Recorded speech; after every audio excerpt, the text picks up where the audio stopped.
if we're on two sides of a table like this and we're negotiating, let's talk about what we agree on first. Because, if you really spend time to do that, you're sometimes surprised at how little you really disagree on. Right. I find that all the time. Yeah. If you get the left and the right and talk about what we agree on, everybody would agree we want America to be the number one country in the world. We want to be the leading superpower, the leading educational power, the leading in technology, everything, right? Everybody would agree to that.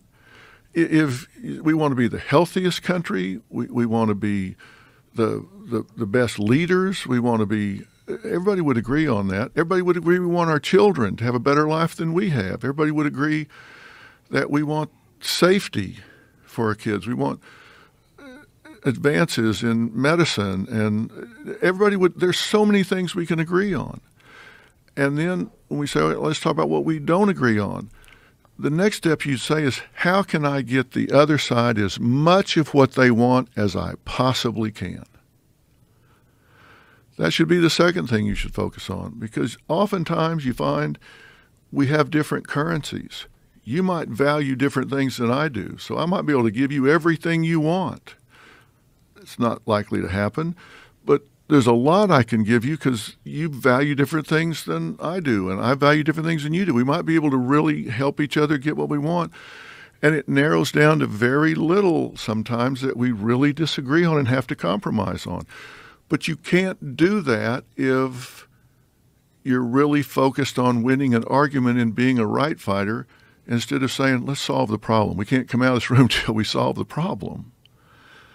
And it's hard to do that if you're kind of agreeing just with what your side beats the drum on versus this side beats the drum on, instead of being commonsensical and saying, how do we solve this problem?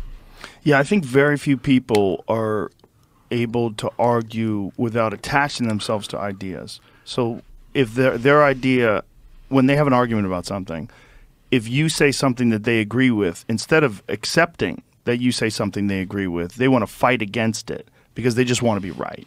Very few people are good at ideas being discussed in arguments because the argument becomes very personal. Like, they think about their own self-worth and they attach it to being the winner of the argument.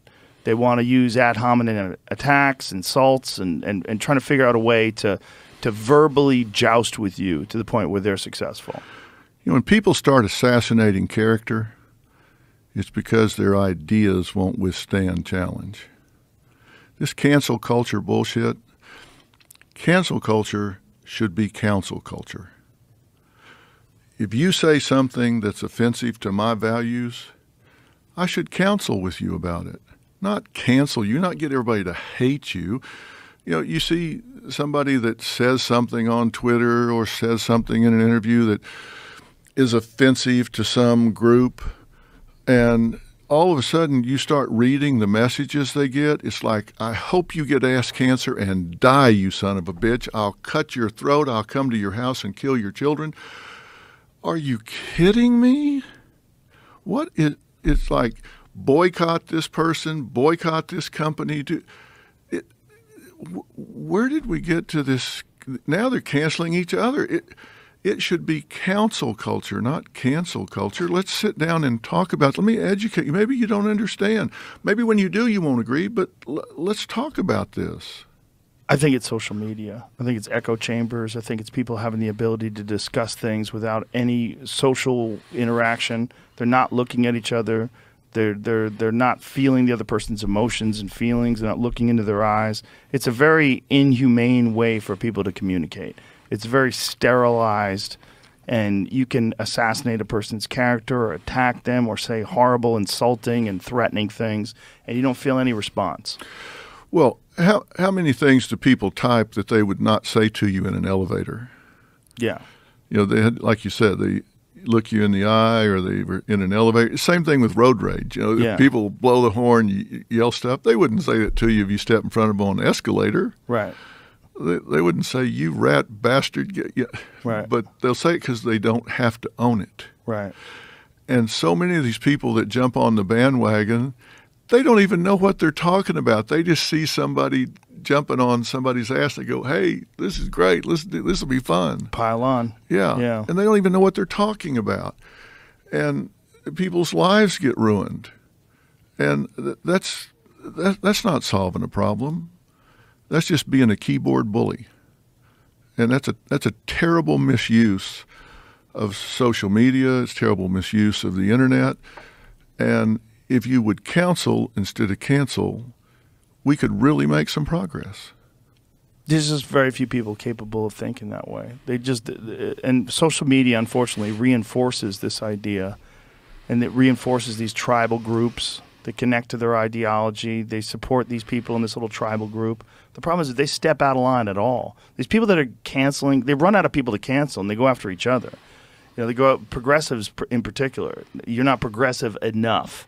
They'll go after you for enabling.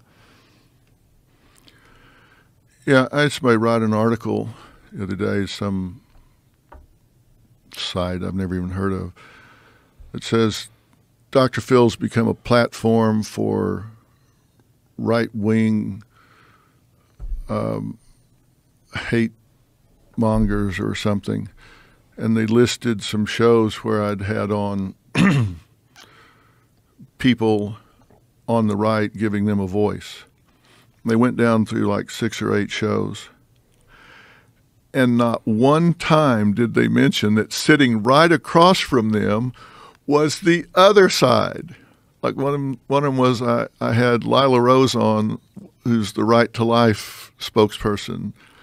Very smart woman, and she was arguing that. I had the president of the National Organization of Women and Ben Crump on the other, sitting right across from her. They didn't mention that they were there. Yeah, of course they don't, because it's not a real article. The article's not a real thought. It's an attack. It's not an unbiased, objective assessment of the conversation. It's horseshit. But they did like 8 out of 8. They did not mention one time that the other side was there. And it's because they don't want to hear anybody's side but theirs. Yeah. Yeah, that's the thing. They just I'm not going to do that. I'm going to let both sides say what they have to say and let people make up their own minds about what they want to think and what they want to feel. Well, that's the way things are supposed to be held. That's the way things are supposed to be done. When you really want to solve a problem, you got to let both people talk, and you got to figure out who's right and who's wrong. And that's why censorship is so dangerous. Because the correct answer to censorship, like this whole Kanye West thing, Kanye West is being canceled by all these organizations, and the best way to handle Kanye West is the way Lex Friedman did. Have a conversation with him and correct all the things that he's saying that you think are wrong, or that you think are generalizing, or that you think are